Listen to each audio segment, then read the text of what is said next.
Morning. Wake up to Rodney. And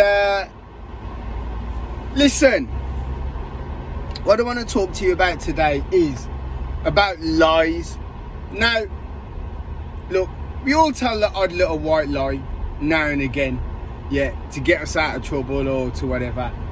But some people, and you only know this when you are in a situation or you're faced with people who are blatant liars. Now, everyone makes their own decisions in life, and that's great, and I'm behind that. You live or make whatever decisions in life you want to make. That's your prerogative, yeah. However, some people tell themselves lies so often that they believe it. That is when lies become scary. So, obviously, if let's say you was a petty thief and you just robbed a Snickers bar, and the shopkeeper caught you, and you just went, oh no, I didn't, but really you did, yeah. Now, you know, that's what it is, yeah. However, when you've made up a lie about someone else and you keep telling yourself that lie, so when you're asked about it, yeah, you believe it. You truly believe that lie.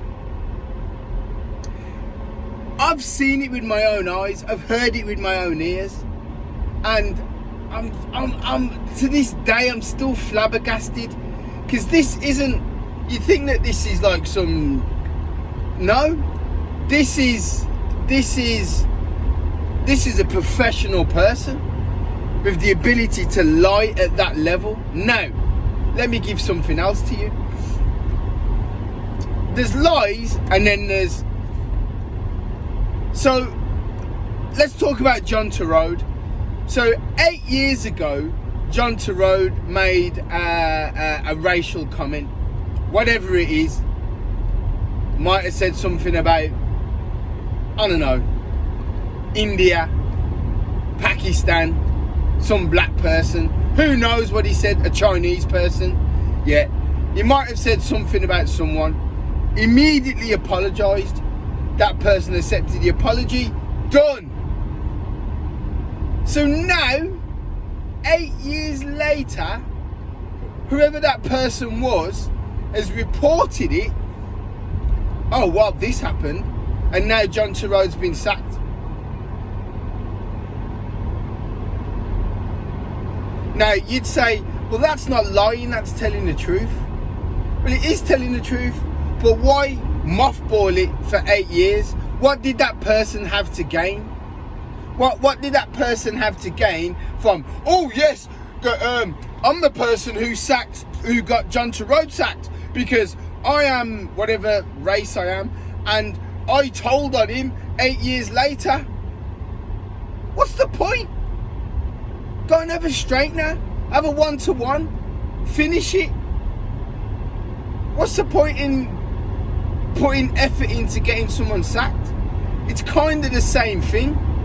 Apparently 50, it was 45, and then they thought 45 is not a round enough number, let's get it up to 50. So 50 people apparently have report. What the fuck is going on? 50 people have said, oh, John Turode, Greg Wallace, oh, he actually said something to me, and he actually showed me his abs, and he actually made an inappropriate joke when I was there. Was 45, but now 50. Yeah. New. So to me, if these people didn't report it at the time, yeah, and they're coming out of it now, what relevance is it? So is it not a form of lying to have held on to it for that period of time? And don't go down this route of, oh, but they may have felt such social this, and they may have felt that they couldn't have said it, and they may absolutely not. You're talking about 2010 that there was no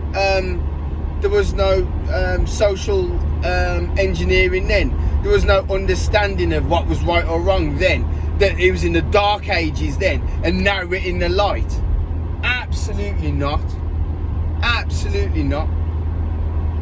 We're being lied to all the time. We're being absolutely lied to all the time. By everybody, everywhere. You're being and a good friend has reached out and wants to talk to me about the housing. You're being lied to about the housing. Waiting list. Wait, what is this? Go to your local council and say that there's a 3-year waiting list. There isn't. There's no waiting list. You're just never going to get on it. And then another fox has bit the dust. And then there's what is it? This bidding system. There's no bidding. Well, there is a bidding system, but there's no relevance to this bidding system because once you've got your council house or your social housing, you're only gonna move when the need suits you. You're not gonna move any other or whether you relocate. There's so what waiting list is that? Who's moving? Who's moving out of these places? You're waiting for old people to pass away so you can get their house. It's like 1 in 100,000 in terms of homes that there's. So what waiting list is that? There's no waiting list. So if you're lucky enough to have a council house, that's why people keep them in the family. Once they get them, they either buy them or they move out, but keep the tenancy in their name, but allow their children or a family member to stay there. Technically, it's not legal, but they're not going to give it up, because once you give it up, you got no chance of getting another one. I had a council flat. I had a council flat. It's famous. My council flat is, and I gave it up, and I had a family living there. Sublet. Oh my gosh, all them types of things going on. My point is, is there's no waiting list. It's lies. As a few properties may or may not come up. The council, Birmingham City Council's bankrupt, by the way. So how is Birmingham City Council going to be building 150,000 homes to bring down the housing list? These people are obviously living somewhere. So whoever's on this waiting list, at the moment, they are living somewhere. Anyway, let's get back to my lies. And what makes me laugh is I remember having a robust conversation with a dad who had 8 children, right? And all 8 of them were in care. Man's paying for tattoos, and man's and I said to him, this is what I said to him. I roughed him up, man. I absolutely roughed him up. I says, what kind of a dad do you want to be? I says, you're going on at me. You can't go to an interview because you've got to go and see your kids. You can see your kids at any time. And he says, but I get anxiety, this, that and the other. And I says, listen, I already know you've got mental health problems because you've got 8 kids and all 8 are in care. So you have to have managed visits to see your kids. So I already know you're suffering with mental health, right? But for you to rebuild and get your kids back, get a job, get your life sorted, no, that's too hard. Because people want the easy route. People just want sympathy. They don't want to get be accountable. They don't want to work hard, some people. So what did he do? He made a complaint about me. He made a complaint, and he again made up a load of lies, said that I did the, what if he'd have just told the truth, yeah, what I said to him was robust enough, yeah, for him to have made a complaint. But no, he made up a load of lies. No, I don't understand this. Why not just tell the truth and make the complaint about the truth that I did say? Why lie? And the reason why he lied is because he didn't want to go to the interview. And this is what I mean when I say someone with 8 kids, yeah, but he spends all his money on tattoos, yeah, he gets the full amount. He was lying, he was fraud, he was getting all that money because he was telling the Universal Credit that he still had his 8 kids, but they'd all been taken off him. So all that money he was getting, he shouldn't have been got. So obviously all that money got stopped. Yeah. So he spent all that money on tattoos. Just some people are just absolute losers. The losers. Absolute. So why lie? So let's go back to the start.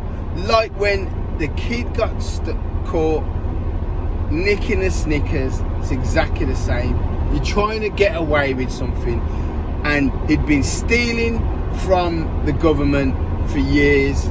His kids were in care. He was still claiming that he still had all 8 kids, yeah, and various disabilities and blah blah blah. Yeah, I got him an interview. He didn't want to go to the interview, so he made up a load of lies, of which my manager then spoke to me about. And I said, no, it's lies. But I'm still laughing because I'm looking at my manager thinking, who are you going to believe?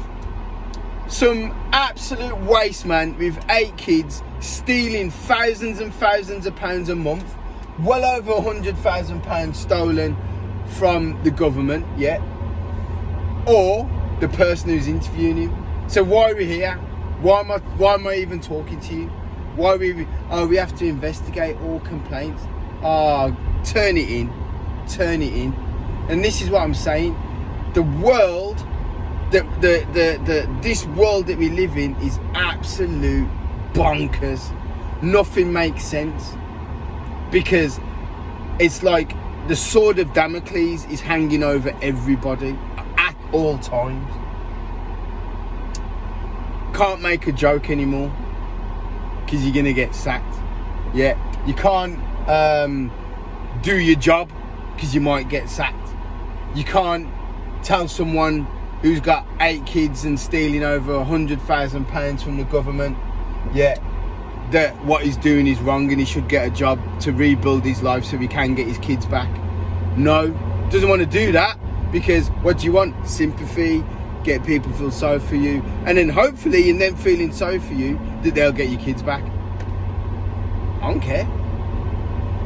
care. You've had 8 kids, you're a rubbish dad, they've been taken off you. You chose to spend your money on tattoos instead of food.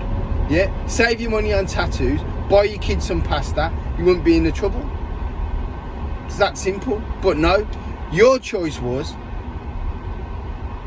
pay for your tattoos, let your kids go hungry, malnutrition, go to school with no clothes, falling apart, smelling, no products, no nothing. Yeah, your kids get taken off you. You want people to feel sorry for you. Not a single good dad in the world is gonna feel sorry for you, because that's the choices you made. Done. Listen, like and subscribe, guys. See you in a bit. Bye.